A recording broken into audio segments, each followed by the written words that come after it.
And now I'm joined by Amber Athey of the Daily Caller, who's been studying up on why what happened last night happened. We're talking about the Met Gala, which was a cultural appropriation fest, for one thing, but it was also pretty gaudy and god-awful to look at. The Met Gala was, in fact, sponsored in part, officially, by the church. Am I right, Amber? Yeah, that's right. It was co-sponsored by the Vatican. They actually have apparently been working with the Met for the past year to bring in some Catholic artwork for this year's gala. And so what happened was the theme was centered around Catholicism. And when you tell celebrities that they're supposed to dress up in a religious manner, it never really goes well. So I don't think anyone is surprised by what happened. Yeah, I almost think they said, oh, religion? You mean like gaudy accessorized Satanism? We're good at that. We'll do that, sure. Yeah, no, you're exactly right. I mean, a lot of them probably didn't really know what they were doing, but you have Rihanna dressed up as the Pope, which besides being the most arrogant thing that I've ever seen in my life is like borderline heretical. And then you have Sarah Jessica Parker wearing an entire nativity scene on top of her head. I saw several people wearing rosaries around their necks. Right. And I just found it so ironic coming from the same crowd who loves to cry about cultural appropriation and were bullying a teenager last week over a Chinese-themed prom dress. For them to go out and wear this religious garb in such a disrespectful manner was just so hypocritical to me. Why do you think that is? Do you think mocking Catholicism might be thinking of it as not off limits because, after all, it is Western and they associate it with, I don't know, whiteness or something? How in their ideological calculus did they feel free to do that? I think the whiteness is definitely a factor. I saw some people on Twitter claiming that because Catholics are apparently majority white, which is not true anyway, Catholics aren't oppressed, so therefore you can't culturally appropriate Catholicism according to the left. Catholics aren't oppressed? Tell that to the widows of men slaughtered for asking for religious freedom in Cuba. Right, or the Maryland North settlers. Korea. No, it was just absolutely ridiculous. I thought the really funny part in all of this, the Kardashians are under fire for not taking the theme seriously enough.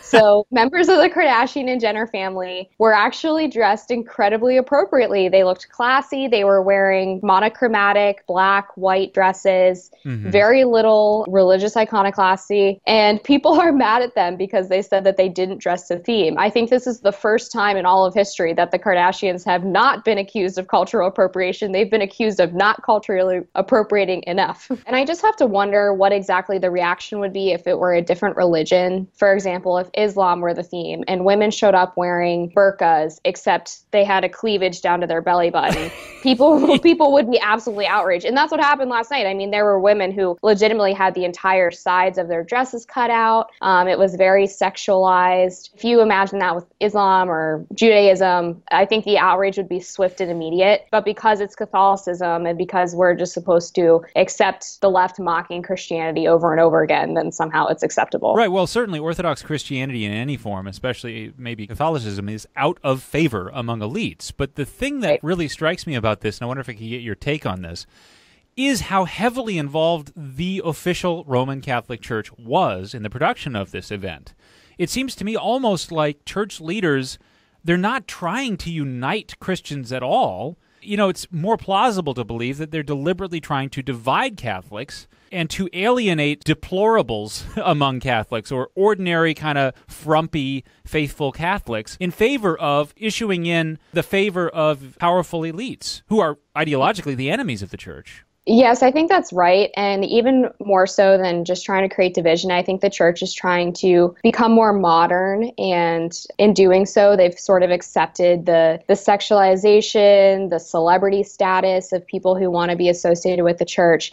And I've been pretty critical of Pope Francis from the beginning, but a lot of the statements that he makes are overtly on political issues that are kind of left-leaning. And then people assume that he's taking a political position from the pulpit. And for a while there was that story about how Pope Francis was in support of gay marriage. And so I just think in general, the church right now is trying so hard to be in favor with leftist ideology that they've kind of lost the tradition that we expect from the church. Right. And we don't want to speak ill of the Holy Father because we don't want to get shut down like the Order of Malta. Right. But one person who was very directly involved was Father James Martin, who's made a name for himself for being a pro-LGBT priest. That's how he's kind of billed on all the mainstream cable networks, and he gets a lot of attention from the mainstream media, and he pals around with Hollywood celebrities and so forth. He went to the gala.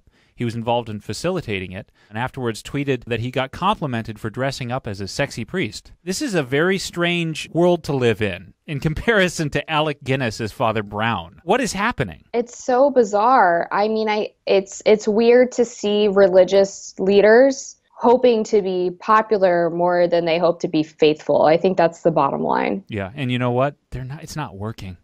They're not getting popular among Catholics anyway. It seems to me that they're deliberately saying, you sit at the uncool kids table. We're going to go try and rub elbows with these cool people. But these people aren't cool in our view. All right.